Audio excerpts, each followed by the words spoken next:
Olá, turma! Bem-vindos a mais uma aula.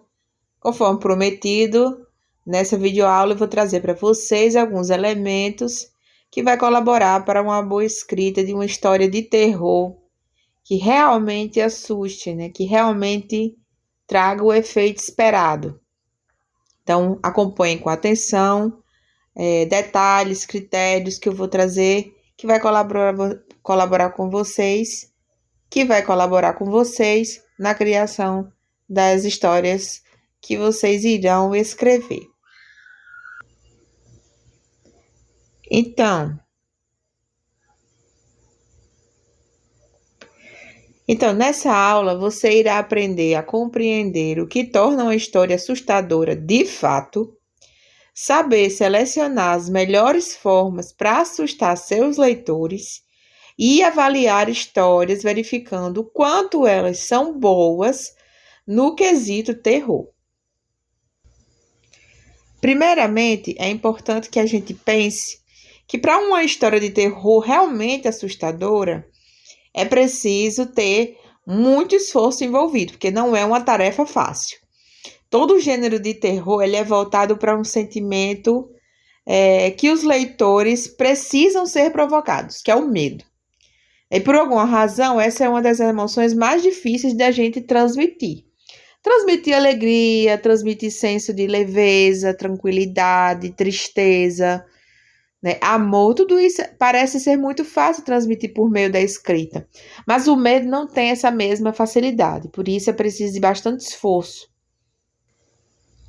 E com isso nós compreendemos que para fazer uma história de terror realmente assustadora, é preciso muito mais do que só monstros, né? Não basta só colocar fantasmas e monstros na sua história para assustar os seus leitores. Nem mesmo encher as suas páginas de escrita de violência gratuita, de muito sangue, né? De ossos quebrados, de gritos torturados, né? Não é por aí, né? Nas coisas explícitas. O que são explícitos? São coisas que estão na superfície, né? Que estão fáceis de perceber. Ele está no implícito, ele está nas entrelinhas, ele está nas delicadezas, nos pequenos detalhes que passariam despercebidos, mas que, para um olhar atento, pode gerar esse terror, principalmente no desconhecido. E por isso, o ponto 1 é incite o medo do desconhecido. Geralmente nós sentimos medo daquilo que nós não conhecemos, né? Isso serve para tudo nas nossas vidas. Então, para escrever uma história de terror que tira o sono dos seus leitores, você deve mostrar a eles um mundo de possibilidades macabras que eles desconhecem. Porque aquilo que você desconhece, você tende a temer. Então, crie as possibilidades na cabeça do seu leitor. Criaturas e tragédias que podem recair sobre alguém quando essa pessoa menos espera, algo implacável, algo para o qual ela não consegue ter tempo de se preparar. Isso sempre assusta mais. Porque o terror, ele surge do medo desse desconhecido. Não é a morte em si, mas a dúvida do que vai vir depois. É o som perturbador no quarto do lado, causado por alguma coisa que não se sabe o que é. Não é a escuridão por si própria, né, que gera o medo, que gera o pânico. É não saber o que está imerso nessa escuridão. É saber que ela esconde perigos que não se pode ver a olho nu, né? E que ela pode nos ameaçar de maneira que a gente não consegue se preparar. Isso é o que gera medo. Por isso, quando a gente escreve uma história aterrorizante, a gente tem que evitar revelar demais. Esse é um grande erro, na verdade, das pessoas que escrevem contos, histórias de terror, é revelar o terror todo no início e não deixar o melhor para o final, né? Então, melhor do que mostrar quem é o monstro já de cara, tente descrever as sensações que esse monstro gera, né? Que ele causa. E para isso, vá levando em consideração os 5 sentidos, né? O que ele gera de sensações a partir do ouvir, né? Do tato, né? Principalmente a pele, né? O terror, ele age muito sobre a pele, os arrepios, os calafrios, a partir de sons, a partir de cheiros, né? Então, explore os 5 sentidos, mostrando as sensações que esse monstro, que esse fantasma, que essa sensação desconhecida gera no leitor, né? Em terror, mais do que qualquer gênero literário, o mostre, não diga, se prova fundamental. Então, em vez de usar palavras como medo, assustado, terror, que seria mais comum, faça o leitor sentir na pele o que aquele personagem está passando. Se colocar no lugar desse leitor e assim ter todas as sensações que ele vive. Quando você usa os sentidos, você procura também deixar dúvidas. Essas dúvidas, né, é ainda uma menção a esse desconhecido que eu citei. Então, use e abuse dos sentidos, descreva o cheiro do monstro, a sensação do seu toque, os sons que ele provoca, crie essa atenção, né? Deixe uma sensação de dúvida, de alarme falso, né? Isso é interessante também para provocar o medo no leitor, né? Faça com que eles terminem a história e ainda não tenham certeza do que era o vilão, ou uma dúvida tão grande que eles não dormirão à noite, né? Essa é uma história de terror realmente eficaz. O ponto 2, né, pede para que nós possamos causar um desconforto em quem está lendo. Por quê? Porque o desconforto é uma característica associada ao medo, né? Quando nós sentimos medo, nós sentimos desconfortos. Isso se materializa de que maneira? Nós ficamos ansiosos, nós trememos, né? Nós temos pensamentos repetidos na mesma situação, nós suamos frio, né? Às vezes tem até desarranjos intestinais, enfim. O terror, o medo, gera essas sensações na gente, né? Gera esse desconforto. E o medo está associado a isso, né? As histórias de terror bem-sucedidas são aquelas que conseguem retirar o leitor da sua zona de conforto, né? E despertar um incômodo profundo.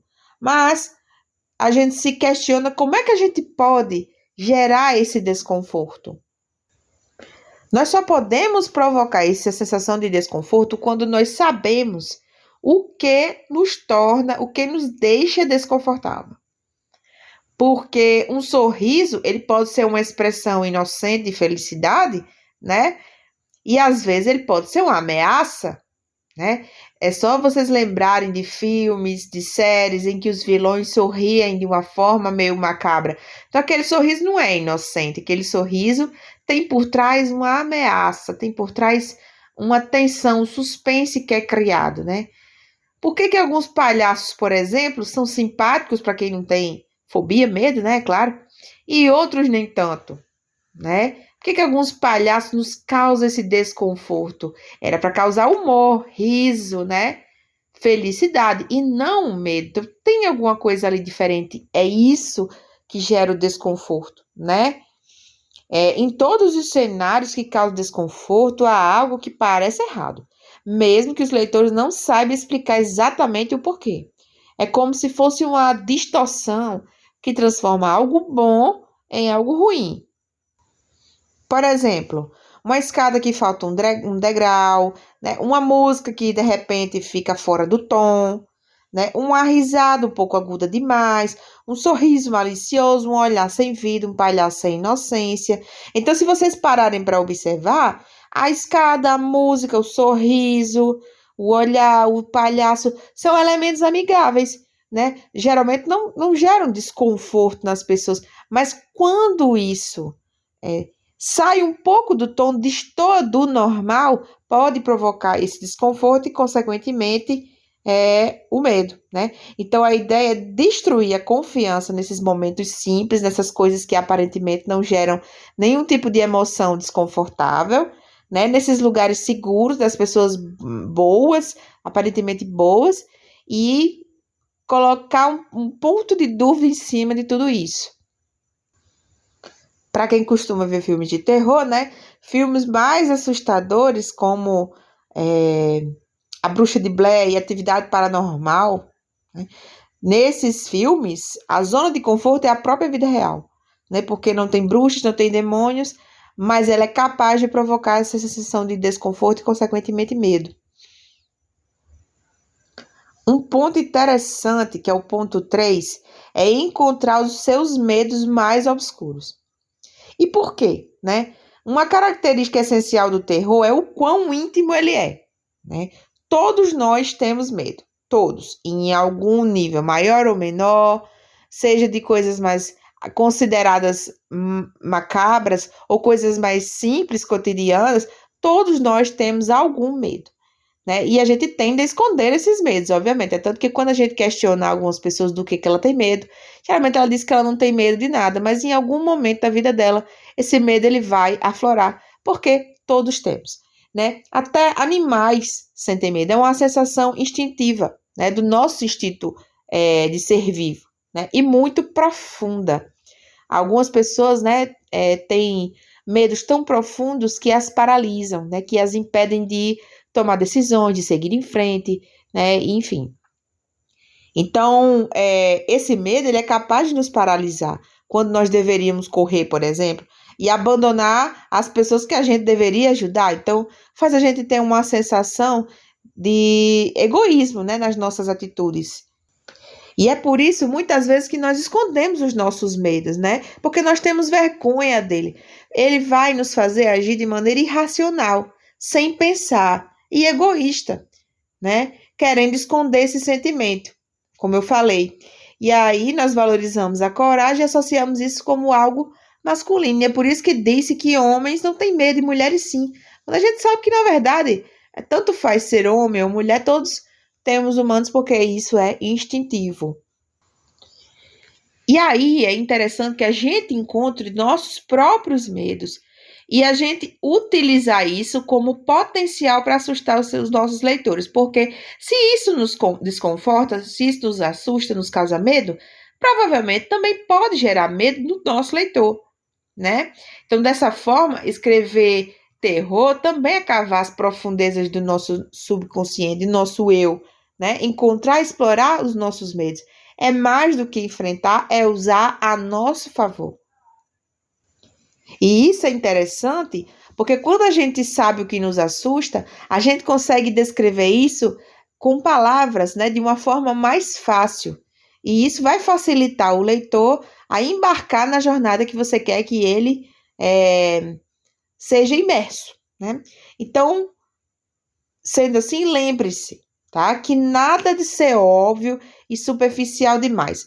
Quando a gente fala de terror, a descrição detalhada, né, dos elementos, das sensações, dos humores, é muito importante, porque isso vai fazer com que o seu leitor entre de cabeça na história que você quer que ele embarque, né, com esses detalhes. Ele vai criar uma imagem mental que vai facilitar a imersão dele na história, certo? Então, por exemplo, é mais do que você falar sobre aranhas macabras, né? É você descrever os olhos da aranha, é você falar das patas da aranha, dos pelos dessas patas, do toque da aranha. Isso é repulsivo, né? Fala dos movimentos, né? Que são lentos e às vezes rápido, né? Quando ela precisa ser ágil. Então, essas pequenas coisinhas, pequenos detalhes é o que vai gerando essa tensão. E você deve explorar seus piores pesadelos, aqueles que fazem você suar frio, porque provavelmente ele também vai fazer suar frio ao seu leitor, né? Ponto 4 é nunca ofereça o pior já no começo. É um erro muito grande, né? Os antigos, né, os mais velhos, diziam que os melhores vinhos você deixa para oferecer no início. Mas no conto de terror não é assim que funciona, né? Você deixa o melhor, no caso o pior, né, para o final e não no início. Porque senão você vai matar as potencialidades da sua história. Ela poderia se desenvolver muito bem, mas você mata colocando o melhor no início. Então deixa sempre para o final, porque todo conto ele precisa ter um clímax, né? Conforme nós estudamos, o clímax é aquela parte do conto mais esperada, né? O conto ele se desenvolve de maneira gradual. Então coloque o que é pior no final, né? No que a gente conhece como clímax. Por que que a gente faz isso? Porque se você colocar o que é pior no início, você vai decepcionar os leitores, né, que não vão esperar mais nada pior daqui para frente, né? Tudo já foi entregue, como ele simplesmente não será eficaz, né? A tentativa de criar terror não vai ser eficaz. Então você precisa trabalhar no seu texto, né, para imergir ele dentro da história antes de jogar o que é pior, né? Primeiro você faz a suspensão da crença, que daqui a pouco eu vou explicar o que é. Depois é que você entra com a parte aterrorizante. E isso é muito importante de vocês terem em mente, porque quando uma pessoa resolve ler o nosso texto, né, o nosso conto, ele está disposto a ser absorvido no mundo fictício. Quem lê terror geralmente quer entrar numa história que não é real, que é fictícia, quer ler uma ficção. Então ele te dá uma coisa muito importante, que é a atenção dele, né? Mas isso é um processo. Até ele ficar imerso, você tem que ir criando, cavando esse buraco da imersão para ele se sentir totalmente inundado por aquela história. Então, o leitor, como ele vive em um mundo onde não existe fantasmas. Nós vivemos na vida real, monstros ou coisas estranhas. Ele está confortável, ele quer ler por lazer. Em outras palavras, a essa altura, né, o seu terror, se você colocar no início, não vai o atingir, não vai surtir o efeito. E aí, o ponto 5, que é proteja a suspensão da crença. O que é isso, né? Você precisa imergir o leitor para conseguir assustá-lo, como eu dizia, né? Mas não basta apenas uma imersão inicial, né? Você tem que manter o leitor consistentemente imerso até a última palavra.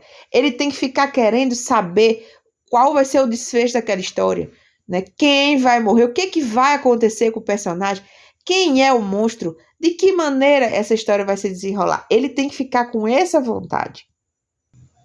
E aí é que entra a suspensão da descrença, né? A suspensão da descrença representa o momento em que o leitor ele vai abandonar a sua descrença em criaturas sobrenaturais. E aí ele aceita entrar no seu universo fictício e viver intensamente todas as emoções que esse universo pode oferecer. Então é no momento em que ele diz, tá bom, eu não vivo só no mundo real, eu vivo no mundo em que as criaturas, né, as coisas, os monstros, os fantasmas podem existir. Eu aceito essa possibilidade. Então, eu aceito estar me imergindo nesse universo. Então, quando o leitor ele suspende essa descrença, ele está doando algo para você muito importante, né? Você precisa fazer com que isso valha a pena. E é isso, pessoal. Espero que essa videoaula tenha colaborado com algumas reflexões para vocês produzirem melhores contos de terror a partir de agora. E agora é a hora de vocês, né? Escreverem os melhores contos, as melhores histórias que vocês já produziram. Aqui nós temos a nossa referência. E até a próxima. Tchau, tchau.